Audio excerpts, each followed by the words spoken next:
it's Kim with Wives Unscripted, and boy, do I have a treat for you today. I am very, very, very excited to present to you my review of a book that is making women's pulse race like crazy. It is literally whipping up business at adult shops nationwide.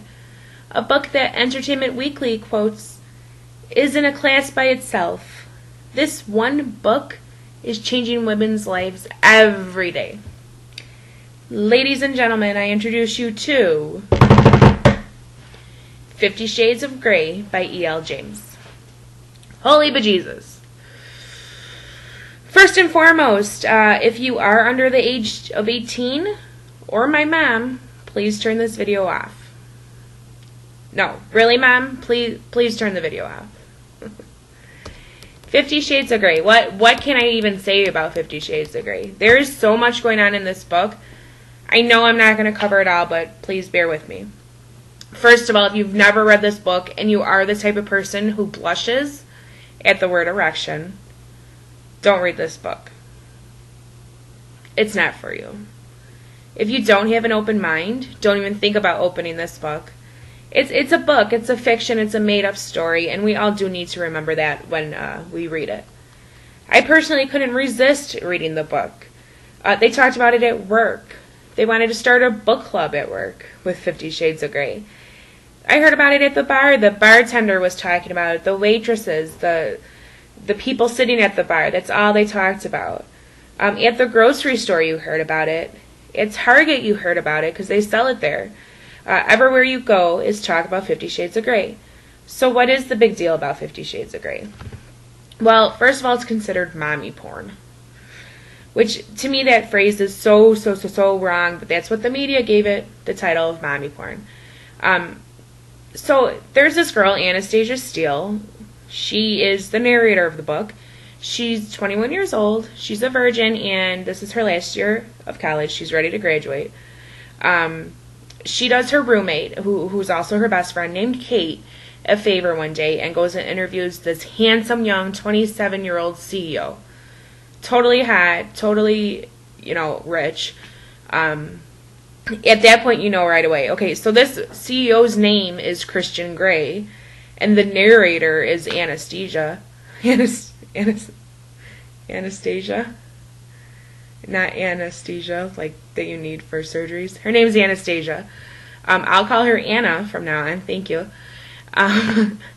So you think, okay, Anna and Christian Grey, so this is obviously a romance between the two of them. What you don't expect, now, if you know about this book and know what it's about, then you know what to expect in the book. But going into it blindly and you don't know what to expect, you think it's going to be a romance.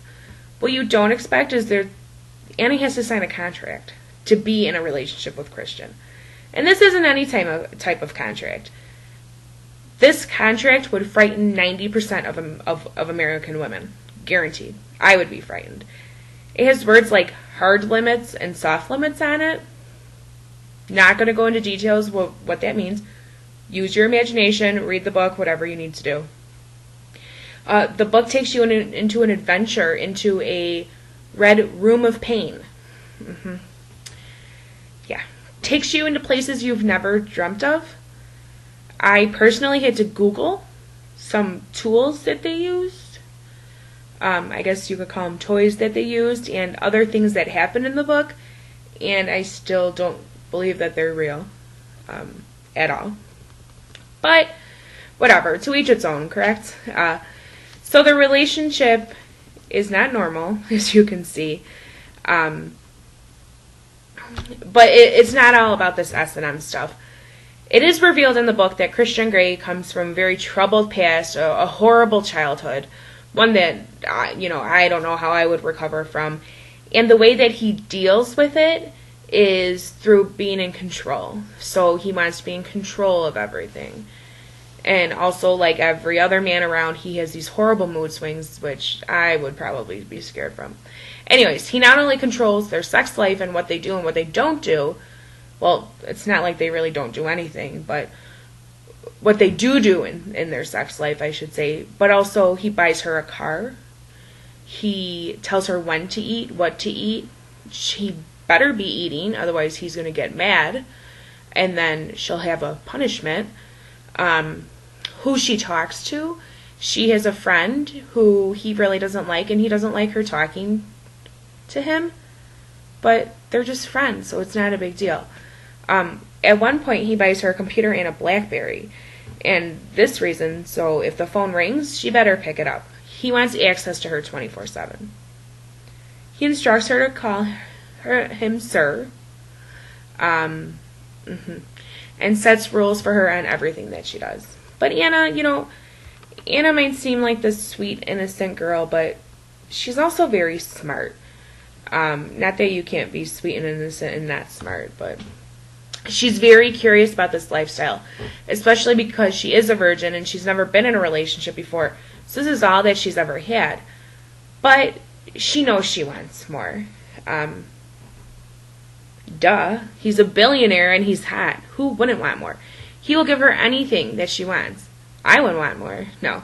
Honestly, you could really tell that Anna's really falling for Christian and really likes him as a person and not because of his money. Anyways, I have read all 3 of the books, and the first book is my favorite. The second and third kind of go more on an emotional relationship. It does, if you want kinky sex, read the first book. The second and third book do have some kinky sex in it, but the first book's a lot better. And I will tell you that the whole series is very predictable. What you think is going to happen in book 3 does. And hopefully I'll be back to review the second and third book. We will see. So everyone have a good one. Bye-bye. Maybe.